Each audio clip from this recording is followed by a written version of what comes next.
Hello everybody, this is Ayam, Sirias. I'm here again, and today I want to talk to you a little bit about a concept that I've come across in the past, recently, and that is that all men were once blue pill men. Now before I begin, I just want to warn you that my videos from now on, or for a time being, they're not going to be fancy. There's not going to be any fancy intro or fanfare because I had to give up my old laptop to my son for his school, and the one I have now cannot run the pirated software I had before. So until I can actually afford the real software or get the pirated software back, it looks like I'm going to have to go back to basics, in other words. But the point is this. Today I want to talk to you guys about all men were once blue-pilled. Recently I've come across conversations with men in social media and had personal conversations with good friends of mine about, everything that we talk about. The heartaches of what it is to be a man in today's society, or more importantly, what happens when you get married and you lose your children and your money and your life. So what is it when I say all men were once blue-pilled men? Basically, you were not born with a red pill under your tongue. None of you were. Any of you listening to this now, you were not born with a red pill under your tongue.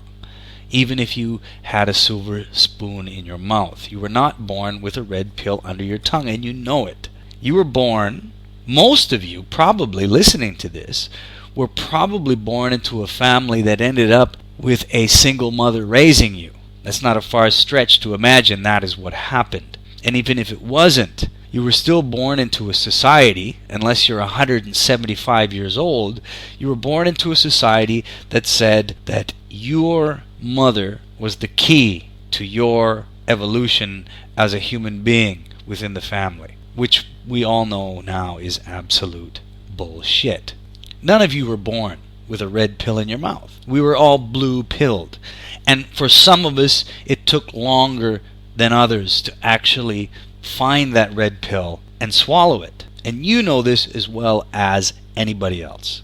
And there's a phenomenon that I like to talk about here, is that there's a lot of men, not just within the MGTOW manosphere, but a lot of men within the entire manosphere, whether it be PUA, MRA, True Force, Loneliness, Anti-Feminist, whoever the fuck they are, that are men trying to either sincerely talk about the issues of men or pretend to, that will constantly throw men under the bus and shame them for making the same mistake that we all have made before.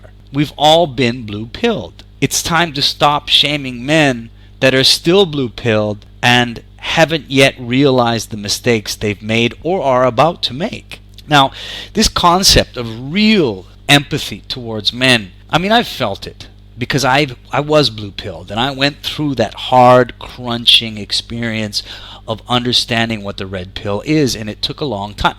For me, unfortunately, it took a failed marriage and a child to understand it.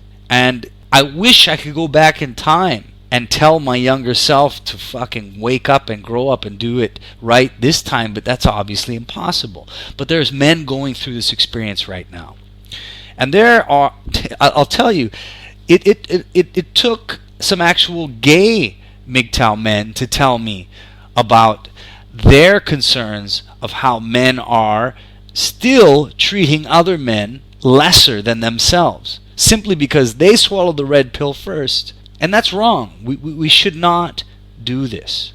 We should not condemn other men for their mistakes, even if they repeat those mistakes again and again. What we need to do is keep talking and keep telling them about what they need to do to at least alleviate or avoid or fix the problems they are in right now. The last thing we need to do is condemn them, because all of society is condemning these men. It is condemning every man. Now, I'll tell you a story about a friend of mine I recently spoke to, a friend of mine from Canada who a year ago was going through an experience where he was shacked up with a woman, had two beautiful young girls with him, and these girls are still very young. Both of them, I think one is 3 and one is less than a year old now at this point. But anyway, he was in love, and he was in love not just with the woman he was with, but he was in love with the fact that he had these children.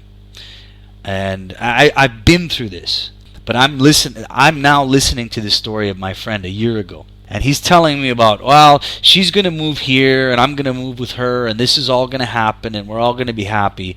And as a MGTOW man, in the most polite and logical way I possibly could, I told him, be careful. This is what very possibly could happen. Don't make this mistake, and this mistake. And I did it. And I did it, and I didn't do it in a way that made him feel horrible. At least I don't think I did, because he hasn't told me that since. Fast forward a year till today, and that poor bastard is now broke, homeless, and without his children. And he admitted to me that he had avoided talking to me for at least 4 or 5 months after the initial incident of this happening, because he was embarrassed. He was embarrassed that what I told him was right. He was embarrassed to say, you know what, you told me so.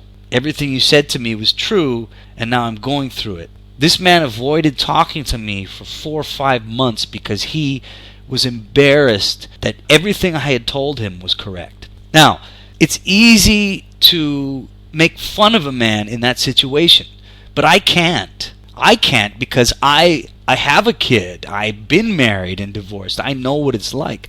I could never make fun of that. In fact, to do that is to perpetuate the misery and the depression that men feel after they've been fucked in the ass by this system. I mean, we're talking about a system that perpetuates and supports hypergamy and gynocentrism in order to destroy a coherent family and the life of a family. Men are the victims of this system. Men have always been the victims of this system. Maybe when we lived in caves, men had an advantage to a system that didn't apply such gynocentric control. But today, men are the victims of this system. So, my MGTOW brothers, please listen to me. Do not condemn, humiliate, or refuse to give advice and listen to men that are going through these problems. The amount of male suicide that is happening today should be enough for you to understand that that is not the right path. I have seen within MGTOW communities on Facebook men making fun of other men who have made that mistake. They've made the mistake of putting trust in a woman and putting trust in a society that they themselves were never taught, did not support them. It never supported them. Nobody taught them that. All right? So now the best thing we can do is teach those men this is how it is. But the worst thing we can do, the fucking worst thing we can do, is make fun of them and belittle them. Because what you're doing is you're adding to the misery they're already experiencing. Male suicide is out of control in the entire world, not just in the Western world. In many Asian countries, it is the same. It is out of control.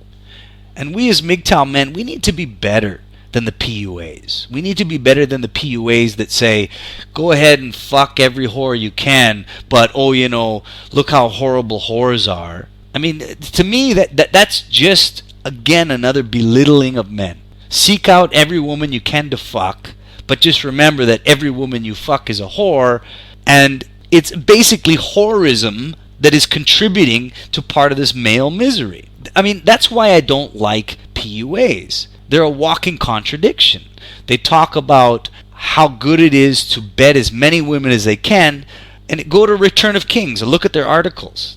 You'll have 10 articles saying, bed as many women as you can, here's how you can do it.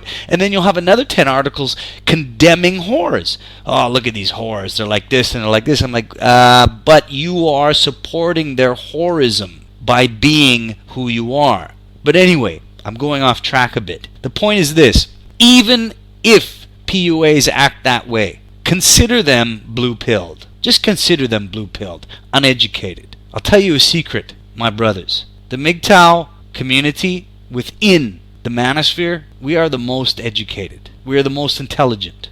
And with that comes a responsibility. When the god of PUAism, Rushvi, got thrown under the bus by a community ready to lynch him for doing nothing wrong, the man did nothing illegal, but his life was in danger. He could have been physically attacked and maybe killed, but when that happened, I saw a lot of MGTOW men point a finger and say he deserved it. And I say, no, fuck you. Don't do that, man. We don't need to be like them. We're MGTOW. We're smarter than that. We're better than that.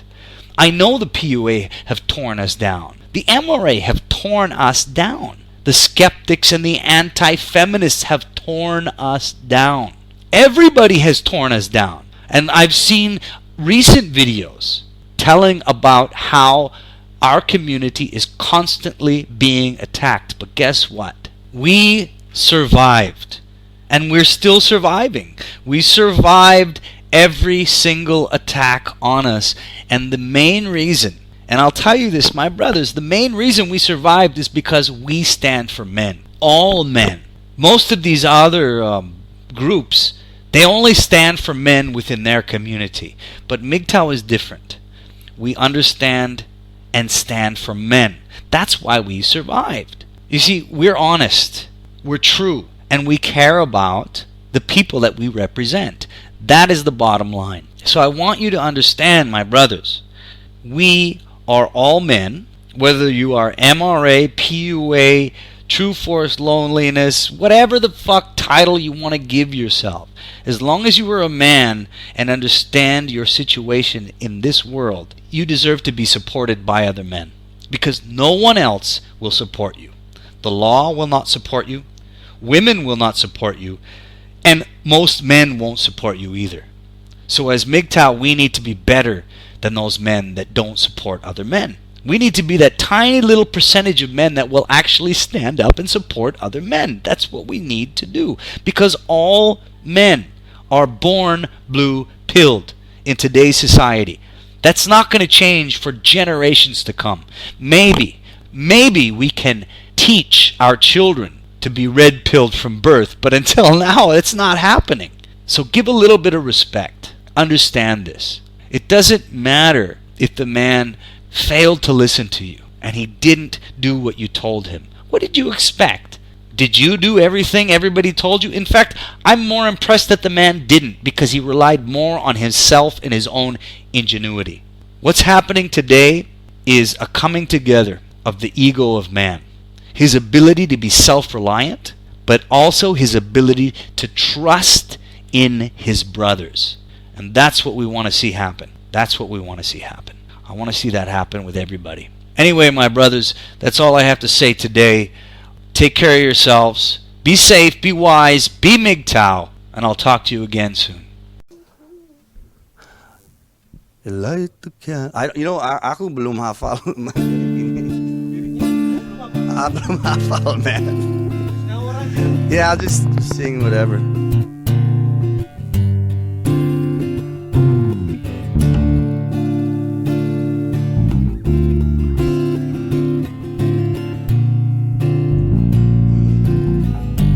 Right here. I see my pointed finger as your pagan attitude. I take a good look, baby. I see you crying in the attitude, in the way you see it now. You've been a bad girl, baby. I see you crying in the mother June. You should have seen that look on your face. You've been a bad girl, baby. You light the candle, you let it burn at both ends. Light the window, letting the light that comes shining through.